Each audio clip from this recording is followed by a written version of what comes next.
Maths Arena. Today we are going to solve exercise 3.1 of chapter 3, that is pair of linear equations in two variables. So let's get started with our first question.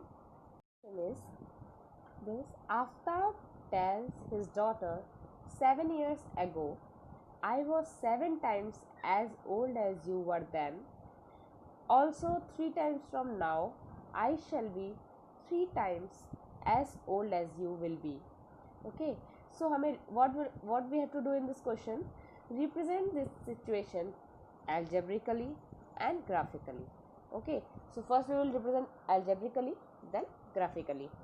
So let us start the question again step by step. Okay, in short we have to write. Okay, Aftab tales his daughter, मतलब आफ्ताब ने अपनी बेटी को बताया 7 years ago, मतलब 7 साल पहले, I was 7 times as old you were then, मतलब 7 साल पहले मैं 7 गुना था तुम्हारी उस टाइम की एज का। उस समय तुम जितने भी साल की थी उससे 7 गुना मेरी एज थी आज से 7 साल पहले। तो हम इन इक्वेशंस को बनाने के लिए क्या करते हैं, इन इक्वेशंस को बनाने के लिए कहते हैं let present age of Aftab is equal to x years. Okay, and present age of Aftab's daughter, यहाँ पे दो लोगों के बारे में बात हो रही है, एक आफ्ताब और एक उसकी डॉटर। तो हम दोनों की एज को हमने क्या मान लिया, एक्स एंड वाई। ठीक है, अब वो क्या बोला है, according to question, what question is saying is 7 years ago, या आप देख रहे हैं ना 7 years ago, मतलब 7 साल पहले। तो क्या होगी, अगर मान लीजिए आपकी आज एज 15 years है, ओके, तो 7 साल पहले कितनी होगी, 15 - 7, राइट। तो सिमिलरली आफ्ताब की प्रेजेंट एज क्या है, एक्स। तो अब 7 साल पहले उसकी एज कितनी हो जाएगी, x - 7, right. Similarly Aftab daughter age is Y years, तो 7 years बैक उसकी एज कितनी हो जाएगी, y - 7। क्लियर। अब उसने बोला 7 years ago I was 7 times age you old as you were then, मतलब तुम जितने भी साल की थी उसका 7 times मैं था उस समय। तो हम क्या करेंगे, डॉटर की एज में 7 का मल्टीप्लाई कर दिया। ओके, ये चीज़ क्लियर हुई। तो हम इसको इस इक्वेशन को जो हमें बनी है इसको हम थोड़ा सॉल्व कर लेते हैं। x - 7, ओके, 7 आपका ब्रैकेट के बाहर है तो ये दोनों नंबर में मल्टीप्लाई हो जाएगा, 7y - 7 × 7 = 49। अब हम x और y, मतलब जितने भी आपके वेरिएबल्स वाले टर्म है उसको एक तरफ ले लेते हैं, कॉन्स्टेंट्स को एक तरफ। तो क्या बन जाएगी मेरी इक्वेशन, x - 7y = -49 + 7। तो मेरी इक्वेशन बन के आ गई x - 7y = -42। ये हो गई मेरी इक्वेशन फर्स्ट, मतलब पहली जो कंडीशन दी गई थी आपके क्वेश्चन के अकॉर्डिंग उसकी मैंने इक्वेशन अभी बना ली है। अब सेकंड कंडीशन क्या थी, also 3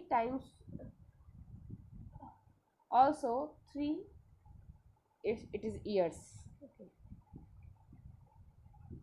also 3 years from now, मतलब अभी जो प्रेजेंट एज है उससे 3 साल बाद, अगर आप इस समय 10 years के हो तो 3 साल बाद कितने ईयर्स के हो जाओगे, 10 + 3 दैट इज 13। तो नेक्स्ट केस क्या आ गया आपका, इसको हम केस फर्स्ट मेंशन कर दीजिए। ओके, केस सेकंड है आपका कि आज से 3 साल बाद दोनों की एज में हमने क्या कर दिया, 3 साल प्लस। भाई जब पिताजी की एज 4 years ज़्यादा बढ़ेगी तो ऑब्वियस सी बात है डॉटर की एज भी 4 years ज़्यादा हो जाएगी।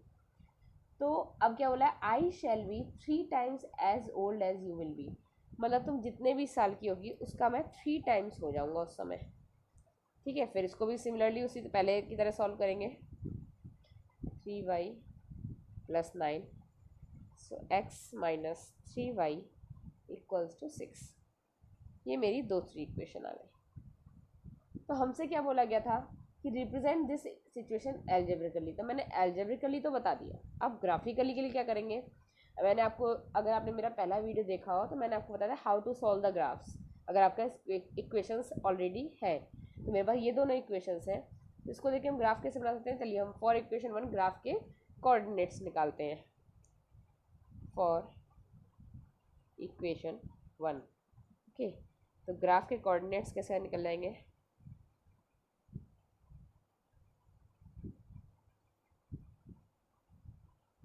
ओके, तो ये मेरी इक्वेशन 1 है, इसके कोऑर्डिनेट्स कैसे निकलेंगे।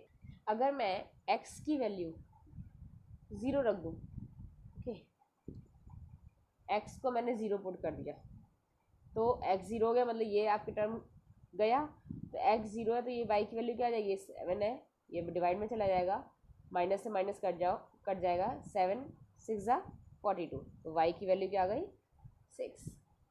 अगर मैं x की वैल्यू -7 रखती हूँ, ओके, x की वैल्यू आप -7 रखेंगे तो देखिए यहाँ पे क्या आएगा, -7 y इक्वल्स टू -42, तो -7y और हमारे सारे कांस्टेंट टर्म्स इस तरफ चले जाएंगे, -42 + 7, सो इन -42 + 7 क्या आएगा हमारा 35, ओके, -35। अब ये 7 नीचे आएगा, माइनस से माइनस कर जाएगा, 7 5 जा 35, तो ये हमारी वैल्यू क्या आ गई 5, ओके। अगर मैं x को प्लस का 7 रखती हूँ, ठीक है, तो प्लस का 7 रखूँगी तो क्या हो जाएगी ये वैल्यू, अगर आप प्लस का 7 रखेंगे तो ये टर्म आपका क्या हो जाएगा माइनस का, तो ये 49 और 7 7 जा 49, तो मेरा y की वैल्यू भी उस केस में 7 आएगी। इसको आप सॉल्व करिएगा, मतलब इन शॉर्ट मैंने आपको बताया है, पहले आपको डिटेल में ऑलरेडी मैं पूरा बता चुकी हूँ, तो प्लीज़ अगर आपको कुछ भी इशू आता है तो पहले आप जाइए और इससे पहले वाले जो इसका इंट्रोडक्शन है pair of linear equation in 2 variables का, उसको एक बार फिर से देखिएगा, ठीक है। सिमिलरली जैसे हमने इक्वेशन 1 की वैल्यूज़ निकाली हैं, हम इक्वेशन 2 की निकालेंगे। फॉर इक्वेशन 2,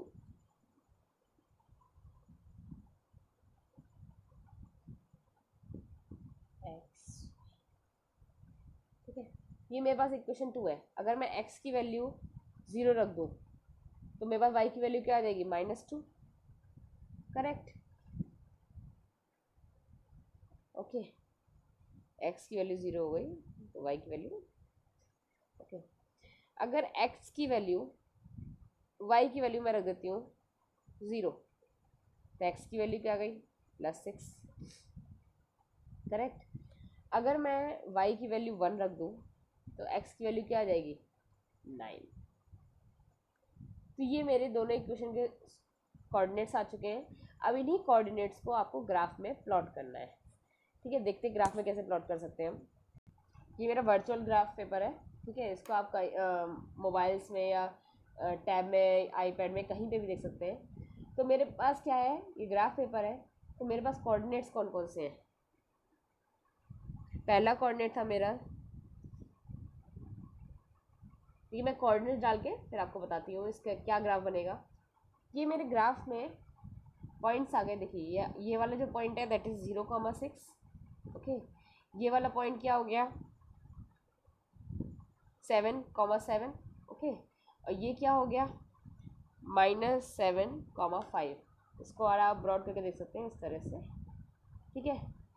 समझ आया, -7, ये 5 है, तो पहले आपका क्या आएगा x कोऑर्डिनेट दैट इज़ -7 और y कोऑर्डिनेट 5, तो ये दोनों यहाँ पे कहाँ मिल रहे हैं इस पॉइंट पे।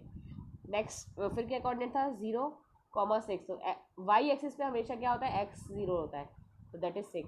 और फिर नेक्स्ट क्या था 7,7, तो देखिए ये भी 7, ये भी 7, तो यहाँ पे मिल गई, ये तो हमारा ये क्या बन गया लीनियर ग्राफ। अब इन तीनों पॉइंट को हम ज्वाइन कर देंगे। सिमिलरली सेकंड ग्राफ के पॉइंट्स को, कोऑर्डिनेट्स को हम प्लॉट करते हैं इसमें।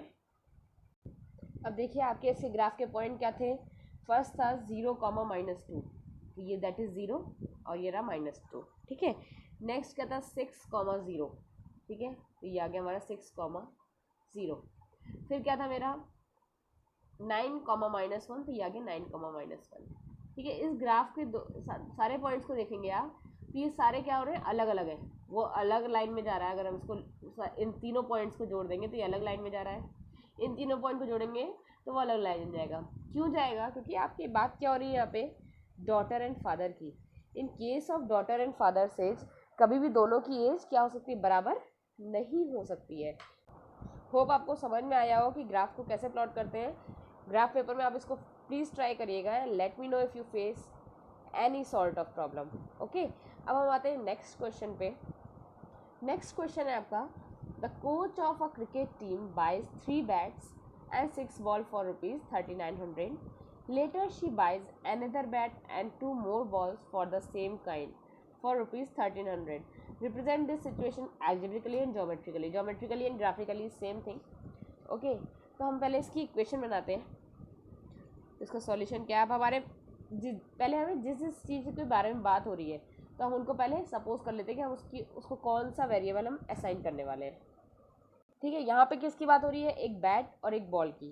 तो लेट और उसके कॉस्ट की, then let cost of each bat is rupees x.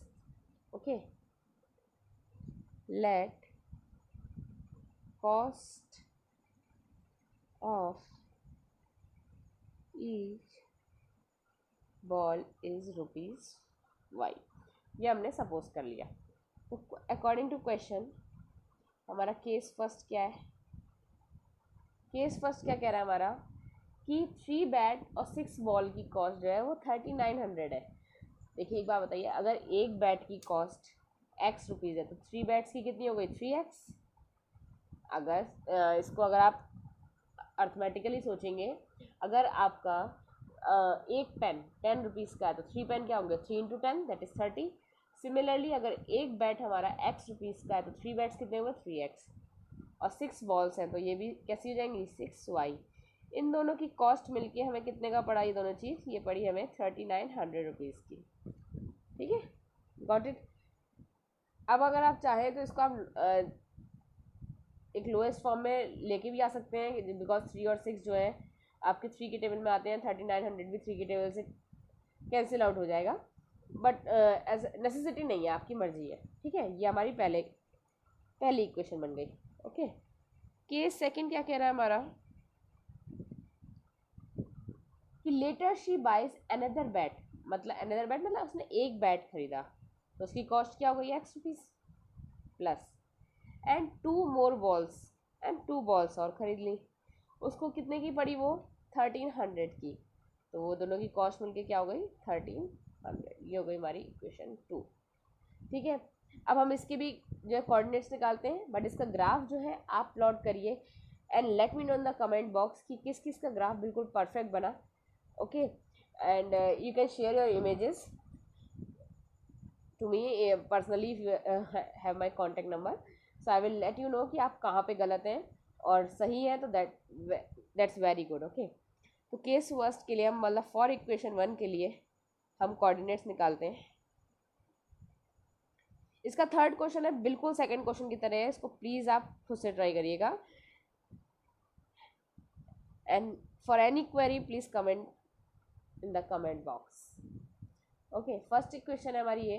तो अगर मैं इसमें x की वैल्यू 0 कर देती हूँ तो y की वैल्यू क्या आएगी? देखिए यहाँ पे सॉल्व करके देख लेते हैं हम। x की वैल्यू 0 हो गई तो ये पूरा टर्म क्या हो गया? 0 प्लस 6y इक्वल टू 3900। अब ये तो 0 में किसी भी नंबर का प्लस हो तो वही नंबर आ जाता था, तो सेट 6y इक्वल टू 3900। अब 6 आपका y के साथ मल्टीपल में है तो ये क्या हो जाएगा? डिवाइड में। दोनों 3 की टेबल से कट जाएंगे। 3 2 जा 6, 3 3 जा 9, सॉरी 3 1 जा 3, 3 3 जा 9, 0 0, 2 2 6 जा 12, 650। तो y की वैल्यू क्या आ गई मेरी? 650। ठीक है, अगर मैं y को 0 रख दूँ तो x की वैल्यू क्या आ जाएगी? 1300। ओके, और हम कौन सी क्या वैल्यूज रख सकते हैं? अगर मैं 100 रख दूँ x की जगह, ठीक है, तो क्या वैल्यूज आ सकती है? देखिए x की जगह मैंने 100 रखा तो ये क्या हो गया? 3 × 100 प्लस 6y इक्वल टू 3900। ठीक है, तो 3 × 100 that is 300 plus 6y equal to 3900। 100। तो 6y इक्वल टू ये प्लस का है, इधर आके माइनस हो जाएगा 30, 900 में से अगर हम 300 माइनस कर देंगे तो हमारा 3600 आ जाएगा। तो y की वैल्यू क्या आ गई 600। तो ये मेरे 3 कोऑर्डिनेट्स आ गए फॉर इक्वेशन फर्स्ट। अब हम सेकंड इक्वेशन की बात करते हैं।